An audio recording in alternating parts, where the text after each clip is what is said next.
اسی طریقے سے عزادار اپنی عزاداری کا سوال کرے گا. یاد رکھو عزاداری وہ عمل ہے کہ اعلان مجلس سے لے کر ختم مجلس تک عزاداری کا ہر عمل چاہے وہ کتنا بھی چھوٹا کیوں نہ ہو وہ ایک بلند مقام رکھتا ہے. مثلا آپ دن بھر گھر میں بیٹھ کر روتے رہیں کوئی فائدہ نہیں ہے، لیکن اگر کوئی مجلس حسین میں آ کر روتا ہے تو امام کی حدیث ہے کہ اس پر جنت واجب ہو جاتی ہے.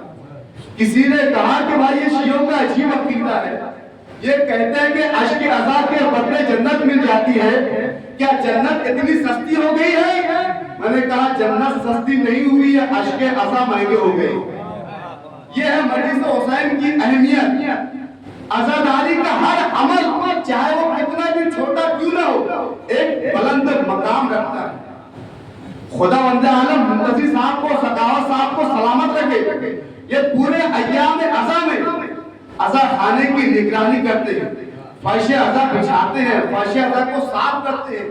ان کی شان میں بس اتنا ہی کہنا کافی ہے کہ جو یہ فرش عزا بچھاتے ہیں، جن ہاتھوں سے یہ فرش عزا کو بچھاتے ہیں، جو یہ فرش عزا بچھاتے ہیں، اس فرش عزا پر جناب فاطمہ آ کر بیٹھتے ہیں. عزاداری کیا ہے؟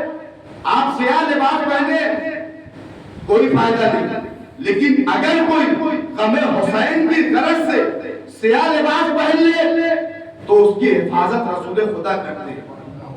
یہ میں نے یوں ہی نہیں کہہ دیا. آیت اللہ کوئی پوری توجہ کے ساتھ داد نہیں چاہتا، صرف آپ کی توجہ چاہتا ہوں. ایام عزا کے دن تھے، شدید گرمی تھی. آیت اللہ کوئی کالا موزہ پہن رہے تھے. چاہنے والے نے کہا سرکار اتنی شدید گرمی ہے، آپ نے پہلے سے سیاہ لباس پہنا ہے، اوپر سے کالا موزہ پہن رہے ہیں. آیت اللہ کوئی فرماتے ہیں کہ یاد رکھو خوئی اگر آج خوئی ہے تو وہ اس سیاہ لباس کی وجہ سے. چاہنے والے نے کہا استاد کیسے وضاحت کرتے سرکار، وضاحت کرتے. آیت اللہ کوئی فرماتے ہیں پوری توجہ کے ساتھ سنیے گا سیاہ لباس کی اہمیت کیا ہے. آیت اللہ کوئی فرماتے ہیں کہ اس کی سب سے بڑی وجہ یہ ہے کہ میرے والد ایک بہترین ذاکر تھے، بچوں کو پڑھاتے بھی تھے، لیکن میرے والد بہت غریب تھے، انہیں کوئی اولاد نہیں تھی. میری والدہ نے ایک مرتبہ ان سے کہا کہ شادی کے کئی سال ہو گئے ہمیں کوئی اولاد نہیں ہے، تم مولا حسین کی بارگاہ میں کوئی منت کیوں نہیں مانگ لیتے؟ میرے والد کہتے ہیں میری والدہ سے کہ منت مانگوں گی تو کس چیز کی مانگوں؟ منت کو اتارنے کے لیے بھی کچھ پیسوں کی ضرورت ہوتی ہے.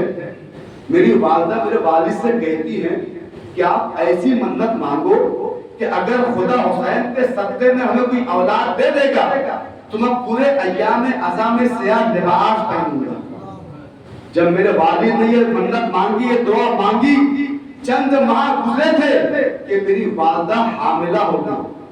ابھی 7واں یا 8واں مہینہ تھا کہ میری ماں کے شکم میں کچھ تکلیف محسوس ہوئی.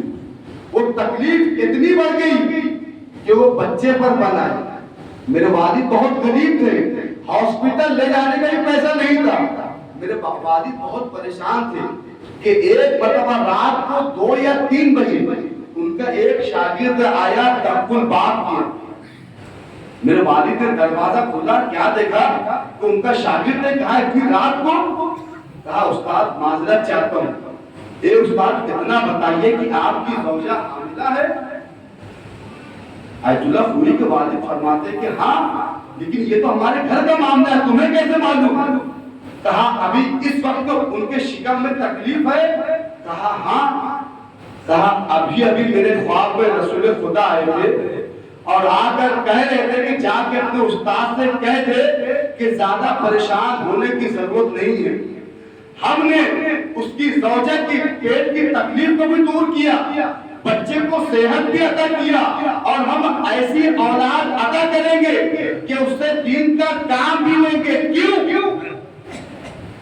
کیونکہ اس نے میرے نواسے کے غم میں سیاہ لباس پہننے کا وعدہ کیا ہے. وہ رب کا قسم. ایک سلام پر محمد علیہ محمد. ایک اس سے دیکھا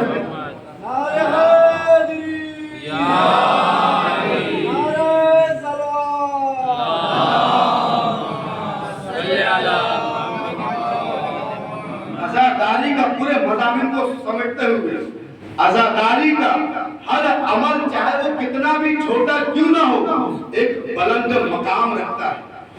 ہر شخص محشر کے روز سوال کرے گا، ذاکر اپنی خطابت کا سوال کرے گا، مرثیہ خان اپنی مرثیہ خانی کا سوال کرے گا، سامعین اپنی سماعت کا سوال کریں گے، نوا خان اپنی نوا خانی کا سوال کریں گے، ماتم دار اپنی ماتم کا سوال کریں گے۔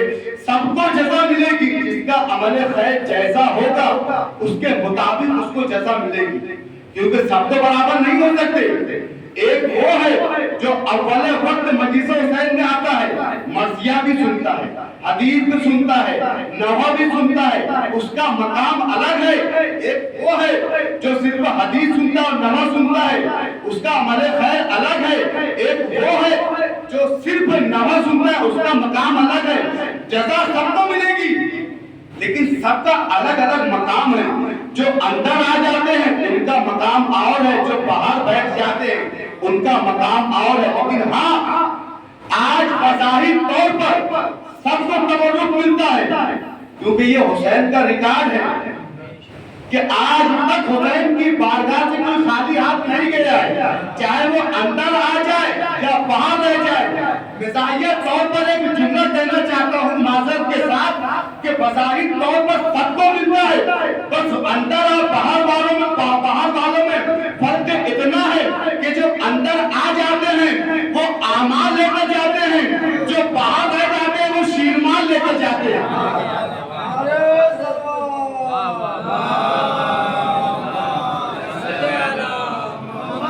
سب کو ملے گا، سب کا مقام الگ الگ ہے۔ جس کا جیسا عمل خیر ہوگا اس کو ویسی جزا ملے گی۔